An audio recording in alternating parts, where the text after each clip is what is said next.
अभी हम सीखने वाले हैं जेई और नीट के एक बहुत ही इंपॉर्टेंट कॉन्सेप्ट जो कि सीबीएसई में भी 2025 सेट 3 में आई थी, RC circuit with battery DC. तो एक यहाँ पे कैपेसिटर होती है और यहाँ पे एक रजिस्टर। इस कैपेसिटर रजिस्टर को आपने एक बैटरी से ऐसे की के थ्रू कनेक्ट कर दिया। मान लीजिए बैटरी की वोल्टेज जो वी है, कैपेसिटर सी है और रेजिस्टेंस आर है। इनिशियली आप टी = 0 पे अपने स्विच को क्लोज किया, ठीक है। तो टी = 0 माइनस में just before closing the switch C के ऊपर जो पोटेंशियल होगी वो 0 थी, चार्ज थी वो 0 थी, ठीक है, सही है। तो क्या होगा कि जैसे ही आपने टी = 0 प्लस, 0 प्लस का मतलब just after closing the switch, जो वोल्टेज थी वही रहेगी, जो चार्ज थी वही रहेगी, ठीक है। अब क्वेश्चन ये है कि जैसे ही आपने की को स्विच क्या बोलते हैं की को क्लोज किया, तो जो कैपेसिटर है वो धीरे धीरे चार्ज होना शुरू कर देगा। लेकिन जस्ट टी = 0 प्लस पे कैपेसिटर की जो चार्ज होगी वो 0 होगी और वोल्टेज जो होगी वो 0 होगी। इसका जो कैपेसिटर है टी = 0 पे, वो जो है कैपेसिटर वो एक प्लेन वायर की तरह एक्ट करेगा। ये होगी टी = 0 की कंडीशन, ठीक। तो उस समय ये सर्किट कुछ ऐसा दिखेगी। इस समय इसमें जो करंट फ्लो होगी वो होगी I = V/R, जो कि मैक्सिमम करंट होगी। तो हम लोगों ने क्या सीखा कि जब भी कोई आरसी सर्किट दिखे तो जैसे ही की को क्लोज किया जाएगा, just after closing the switch capacitor को प्लेन वायर बना लेना है, क्योंकि उसकी पोटेंशियल और चार्ज 0 होती है। पूरी सर्किट रेजिस्टिव होगी और वहाँ पे जो करंट होगी वो IV/R होगी, ठीक है। अब आफ्टर सम टाइम, कुछ समय बाद धीरे धीरे कैपेसिटर खुद को चार्ज करेगा। करते करते एक समय ऐसा आएगा जब कैपेसिटर की वोल्टेज उतनी हो जाएगी जिससे वो करंट को 0 कर सके, मतलब उसकी वोल्टेज और बैटरी की वोल्टेज इक्वल हो जाएगी। उसको बोलते हैं स्टेडी स्टेट। तो स्टेडी स्टेट में जो कैपेसिटर है वो ओपन सर्किट हो जाती है। क्यों? क्योंकि कैपेसिटर की पोटेंशियल कितनी हो जाती है? मैक्सिमम। वो कितनी हो जाती है? वोल्टेज के इक्वल। और चार्ज कितना हो जाता है? मैक्सिमम। कितना होते हैं? CV, ठीक है। तो हम लोग क्या समझे कि जब भी स्टेडी स्टेट मतलब टी = इन्फिनिटी या very long time after charging ऐसे लिखा रहेगा, तो उसकी मैक्सिमम वोल्टेज हो जाएगी सेल वाली वोल्टेज, मैक्सिमम चार्ज हो जाएगी C × voltage across the capacitor, ठीक है। यहाँ एक आरसी नॉर्मल सर्किट है तो C की वोल्टेज V के बराबर हो जाएगी। अब इस समय क्या होगा? करंट की वैल्यू क्या हो जाएगी? 0, ठीक है। करंट की वैल्यू हो जाएगी सर्किट में 0 और चार्ज हो जाएगी मैक्सिमम। तो ये जो चार्ज है, सोचिए पहले टी = 0 पे कैपेसिटर के पास 0 चार्ज थी, पोटेंशियल 0 थी, और steady state after very long time capacitor की चार्ज हो गई वो CV हो गई मैक्सिमम, और वोल्टेज भी हो गई मैक्सिमम, और करंट हो गया 0। इसका मतलब जो चार्ज का अगर मैं ग्राफ बनाऊँ, चार्ज वर्सेस टाइम, तो ये है राइज ऑफ चार्ज।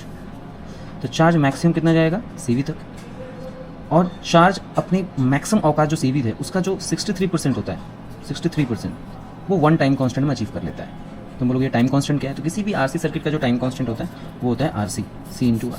ये टाइम कांस्टेंट डिसाइड करता है कि कितना फास्ट से वो अपनी वैल्यू को अचीव करेगा। तो 1 टाइम कांस्टेंट में 63% वो पूरे मैक्सिमम चार्ज का अचीव कर लेता है। उसके बाद धीरे धीरे अगर मैं रेट ऑफ चार्ज का ड्रॉ करूँ कि आखिर ये चार्ज का जो रेट है, किस रेट से कैपेसिटर चार्ज हो रही है, वो मतलब रेट ऑफ चार्ज मतलब होता है DQ/dt, मतलब इंडायरेक्टली करंट वो क्या होगी? डिक्रीज होगी।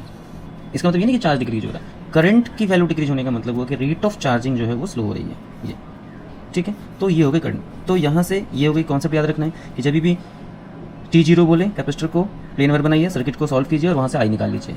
जब भी स्टेडी स्टेट पहुँच जाए कैपेसिटर वाले ब्रांच में से, कैपेसिटर ब्रांच में करंट 0 हो जाएगी क्योंकि इसका कैपेसिटर ओपन सर्किट हो जाएगा। कैपेसिटर को ओपन कीजिए, सर्किट को रीड्रॉ कीजिए जैसे, और उसके बाद आप चार्ज निकालो क्योंकि करंट तो उस ब्रांच में 0 हो जाएगी जिस ब्रांच में कैपेसिटर होगी स्टेडी स्टेट।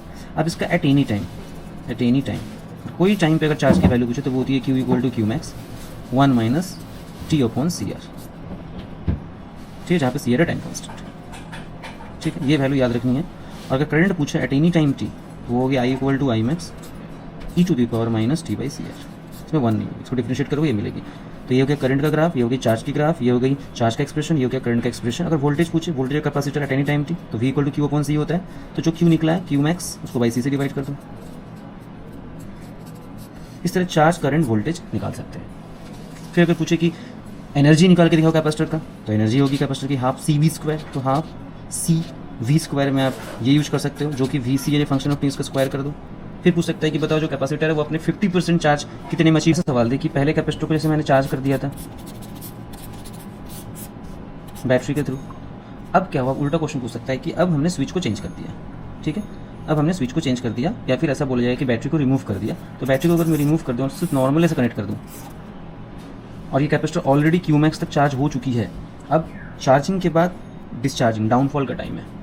तो ये कैपेसिटर खुद को बहुत कुछ बड़ा समझ चुका था कि मुझे बैटरी की क्या जरूरत, मुझे तो अब मेरी चार्ज तो मैक्सिमम हो चुकी है। लेकिन उसे क्या पता कि उसकी चार्ज को मेंटेन कर रहा था वो बैटरी। जैसे ये बैटरी हट गया, अब ये चार्ज का फॉल स्टार्ट हो जाएगा। Qmax से ये चार्ज गिरते 0 पे आ जाएगी। इसको बोलते हैं decay of charge. Fall downfall of charge. अगर ये कब यूज करेंगे, अगर सर्किट में आर सी है और सी ऑलरेडी चार्ज है, उसके बाद सर्किट का सवाल पूछा गया, तो सवाल को बस दो बार पिक करना है कि विद बैटरी कि विदाउट बैटरी। विद बैटरी होगा तो पुराना कॉन्सेप्ट यूज करना है जो चार्जिंग के लास्ट पेज में, और अगर विदाउट बैटरी है तो हमें चार्ज की डीके। अब चार्ज की वैल्यू क्या हो गया, any time T Q max e to the power minus T by C L. तो कोई भी डिस्चार्जिंग का सवाल है तो ये फॉर्मूला यूज करना है। करंट के एक्सप्रेशन क्या है, तो वो भी घटेगी, वाई मैक्स से घटते घटते जीरो हो जाएगी, वो भी सेम फॉर्मूले से। ये सेटअप है। टाइम कॉन्स्टेंट कैसे निकालते हैं, R into C, R equivalent into C equivalent करेंगे तो टाइम कॉन्स्टेंट आ जाएगी। तो कोई भी सवाल ऐसा हो तो आप ये प्रोसेस यूज कर सकते हो, ग्राफ ऐसी होगा। अब CVSE 2025 में एक सवाल पूछा गया था इसी के बेस, तो हम लोग नेक्स्ट बोलेंगे।